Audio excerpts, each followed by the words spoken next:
वचन से मन के पूर्व जो होती है उसे देह संघात कहते हैं, जिसमें आंख लगा हुआ है हमारे शरीर में, कान, जगह जगह पर यंत्र लगा, वो यंत्र शुद्ध होता है।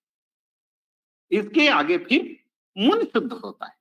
मन शुद्ध होता है तो इंद्रियों की दौड़ खत्म हो जाती है, क्योंकि मन शुद्धिकरण की स्थिति में बाह्य सुखों को गौण समझने लगता है। वो जानता है धर्म पूर्वक कितनी सेवन कर। आगे स्थिति आती है प्राण की। तो प्राण की स्थिति आती है तो स्वामी जी कहते हैं, मन व प्राण एक साथ में राखो अंतर भेद, मन व पवन पृथक रहे सुरति अधमुख खेद। मन को स्वामी जी ने पकड़ने के लिए भूमि दिया। हम साधन करें, दृढ़ होकर साधन करते हैं। साधन करने में तो आनंद तब आ जाता है जब साधक 3 बजे बिल्कुल उठ जाता है। हम सब की गति नहीं है, हम सब संसार के राग द्वेष में ही, भोगों में ही लगे। स्वामी जी कहते हैं बिल्कुल ब्रह्म मुहूर्त में 3 का मतलब 3-5 नहीं होता है। संसार में 3-5 नहीं करना। मुझे लगता है यह साधुओं की ही भाषा है। 3-5, अरे 3 तो 3-5 नहीं करना, 5 नहीं करना है। तो 3 बजे साधन में बैठना है, ब्रह्म मुहूर्त के साथ में। वो तो आनंद इतना रस से भर देता है कि दिन भर एकदम शरीर को मदमस्त कर देता है, शरीर की मोटापा को भी जला देता है, जठराग्नि को तेज करता है। मन को तो शुद्ध करता ही है, लेकिन बाह्य सांसारिक जीवन एकदम शुद्ध हो जाता है। इसको कहते हैं शुद्ध। तो सुख देह को मिलती है। यदि सुख सही दिशा में नहीं है तो दुख और बंधन का कारण है। वास्तविक सुख अनुभव अनुभूति आध्यात्मिक जीवन में जब हासिल होता है तब आनंद का क्या कहना। तो अशुद्ध मन की शुद्ध गति के लिए हम भजन करते हैं और अपनी भूमि पे साधन करते हैं। जब साधना होती है, प्राण हमसे साधन करते करते, जैसे हम अभी संत प्रवर जी के आदेश अनुसार साधन करने लगे, तो हमें आदेश हुआ कि अपने प्राणों पे ध्यान रखें, आती जाती श्वासों पे अपनी चेतना को लगाएं। ये उपदेश हो गया। सदगुरु व्यक्त अव्यक्त रूप से हर समय उपदेश करते रहते हैं। संत हर समय उपदेश करते, उसे स्पर्श करने। हमारा मन पवित्र होते जाएगा, स्पर्श होते जाएगा। क्योंकि बाह्य जगत के लोगों में जब हम मिलते हैं तो हमारी माया माइक हो जाती है संसार। इसी कारण माइक संसार से हमको बहुत बचना है। माइक संसार में किसी भी दुनिया के लोगों से बचने की हमेशा कोशिश करना है। जहां तक हो सके सांसारिक जीवों से बहुत भिन्न रहना चाहिए, क्योंकि संसार के लोग जो उपदेश प्राप्त नहीं किए हैं वो माया को देखते हैं और विहंगम योग का साधक उस दिव्य चक्षु की प्राप्ति की ओर अपनी नियत लगाए रहता है, अपनी भक्ति को दृढ़ करने। भक्ति की स्थिति जब श्वास की स्थिति अर्ध को छोड़कर अपनी स्थिति में प्रवाहित होती है, सुरति जिसे पंच तीर्थ कहा, क्योंकि समय अभाव है। पंच तीर्थ जो है शरीर से मन, मन से प्राण, प्राण से सुरति, सुरति से आत्मा। इन तीर्थों में स्वामी जी ने स्नान की युक्ति बतलाई है।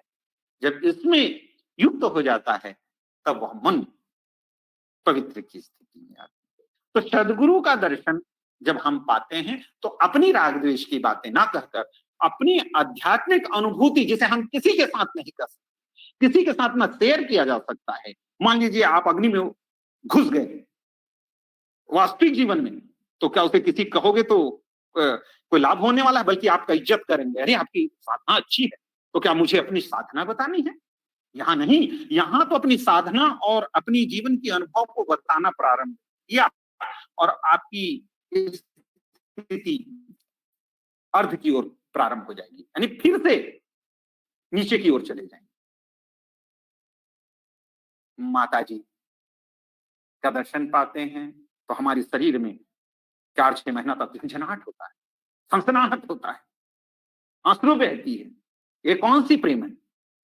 ऐसा कौन सा प्रवाह है दुनिया में जहां हो रहा है?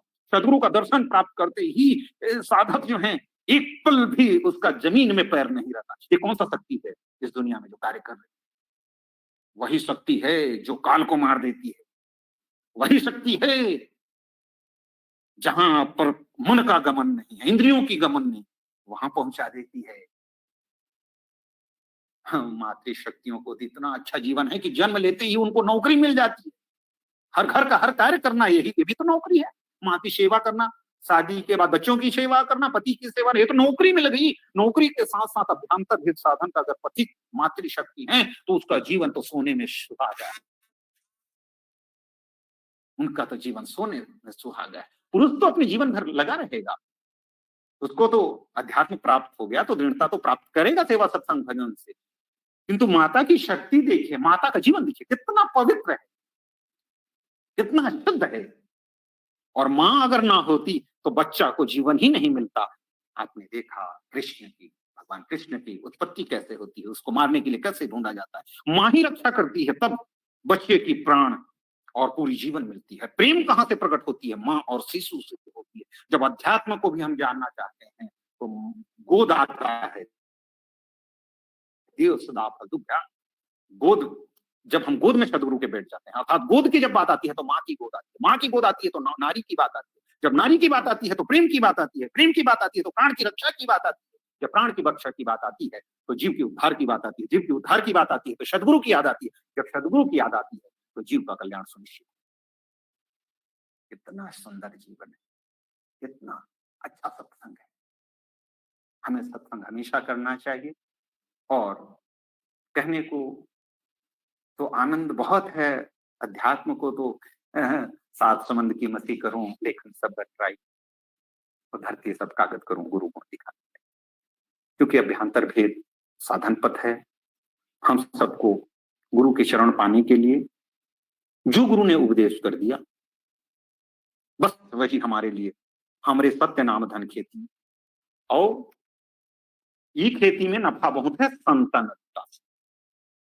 और मन के बैल सुरति हरवाह, जब चाहे तब जो 24 घंटा आप शांति पाठ करिए। शांति पाठ का अर्थ क्या हमें मालूम है, बहुत शांति में शांति हो, आप शांति से शांति। स्वामी जी कह रहे हैं पूरे शांति पाठ की एक एक शब्द में वो शक्ति है। आप शांति पाठ कर दीजिए, घर में अगर आपके अंदर कोई विषधर कोई जीव भी घुस गया है अपने आप शांत निकल जाए। अगर कोई उदंडता कर रहा है घर में और आप शांति पाठ कर दीजिए, शांत हो जाएगा। आपके जीवन में कहीं खलबली मच रही है, आप खाली चलते फिरते उठते बैठते आप शांति पाठ कर लीजिए, आपकी जीवन की अशांति दूर हो जाएगी। हम तो मन में सोचते रहते हैं इसका समाधान पाएं। समाधान क्या करेंगे, ये दुनिया तो ऐसी है जो कुछ चाहती ही नहीं है। यहाँ तो माया है, हर कोई अपने आप को श्रेष्ठ बताने लगा। जो कुछ श्रेष्ठ है वह गुरु की साधना करती है। हम सबको अपने जीवन को सफल बनाना है। ऐसे सत्संग में मुझे उपस्थित होने का सौभाग्य प्राप्त हुआ। आप सबको प्रणाम है। चूंकि सत्संग है, सत्संग में समय की मर्यादा है, मैंने समय ज्यादा ले लिया और सत्संग तो भी प्रारंभ हुई ही नहीं है। तो मैं चाहूंगा, मैं आप सबसे अनुमति चाहूंगा और निवेदन के साथ क्षमा याचना भी चाहूंगा कि मेरे से वाणी में कोई भी त्रुटि हुई हो तो आप सब मुझे एक बच्चा जानकर क्षमा करेंगे। और मैं सद्गुरु सत्ता से प्रार्थना करता हूं कि जो भी सत्संग में उपस्थित हैं, सभी संघर्ष कर रहे हैं, सभी को आध्यात्मिक शक्ति प्रदान करें।